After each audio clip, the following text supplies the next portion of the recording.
Ito pala ang totoo.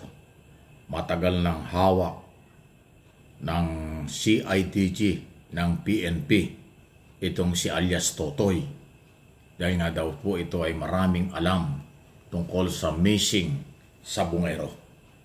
Inamin po ni PNP Director General Nicolas Torre III na noong panahon pa niya as director ng CIDG ay hawak na nila ito.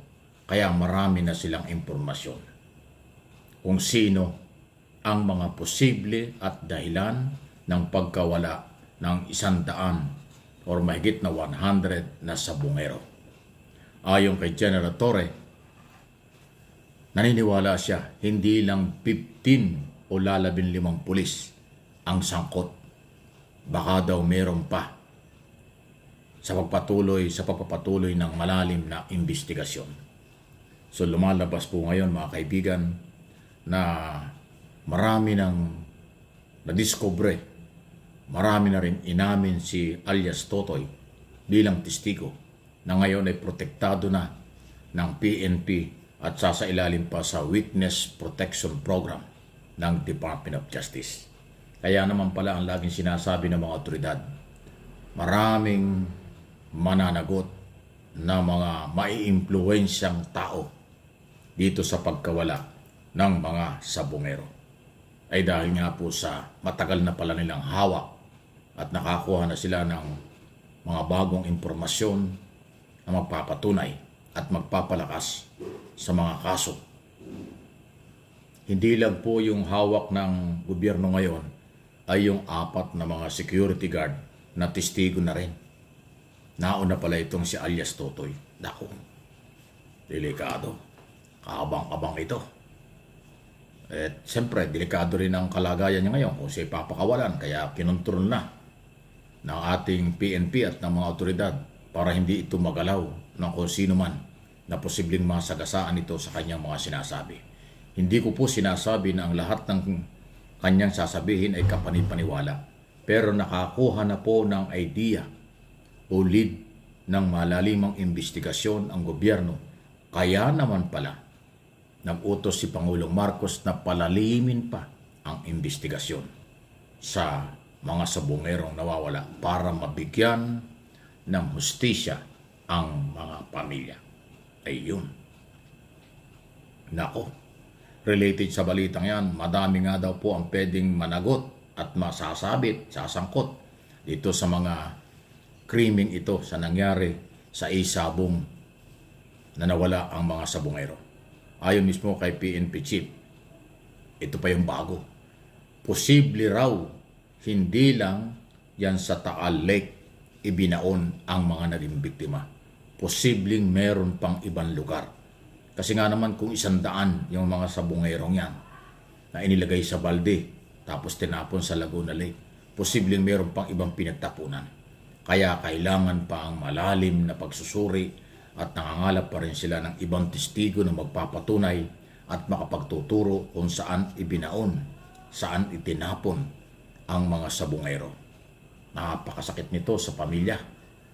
Dati missing lang, ngayon ay pinag-uusapan, ibinaon, itinapon sa kung saan-saan.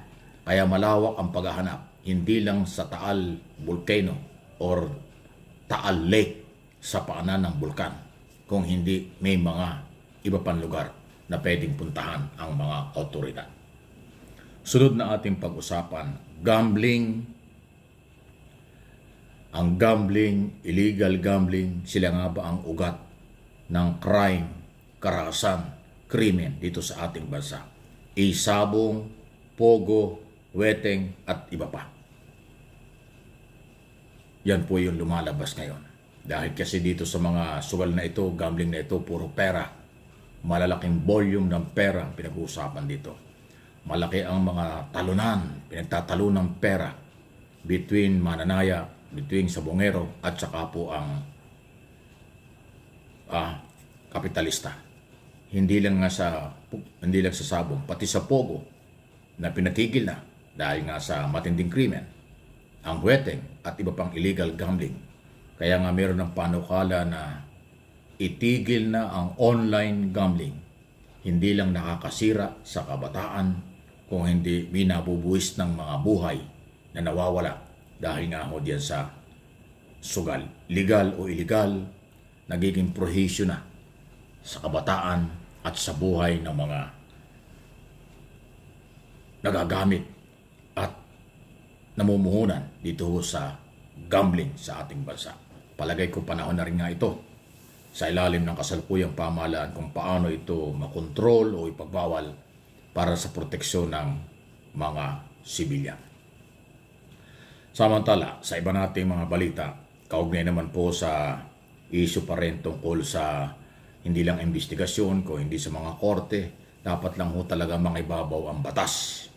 Litisin sa mga korte, litisin sa lahat ng mga lugar na naaayon sa kapangyarihan ng batas para panagutin ang mga taong nagkakamali o nasasangkot sa graft in corruption at pang-aabuso.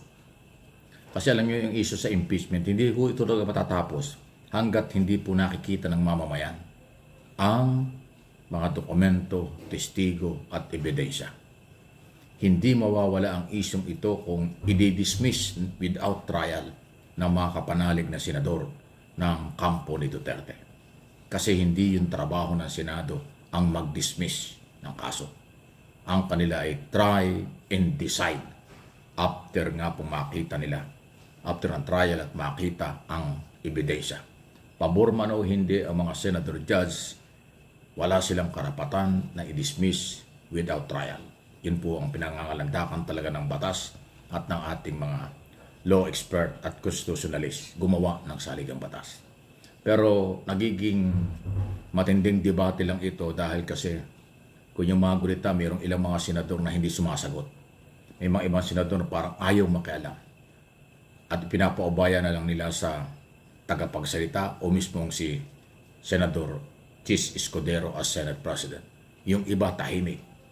Pero dahil nga po sa kanilang mga galaw na tila nag-uusap sila lang, ay yung kanilang katahimikan ay parang admission na rin ng kanilang suporta at paniniwala na kung ano sinabi ng kanilang Senate President, yun ang mangyayari.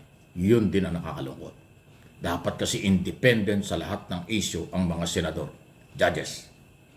Maging independent sila sa issue ng Senate Presidency, maging independent sila sa kanilang mga trabaho, maging independent sila bilang senador judges, at maging independent sila para ipaglaban ang saligang batas at impeachment rules na hindi pwede ang dismissal without trial kasi hindi yan matatanggap ng mamamayang Pilipino dahil gusto ng mga Pilipino na komplena at kinakatawan ng mga congressman 225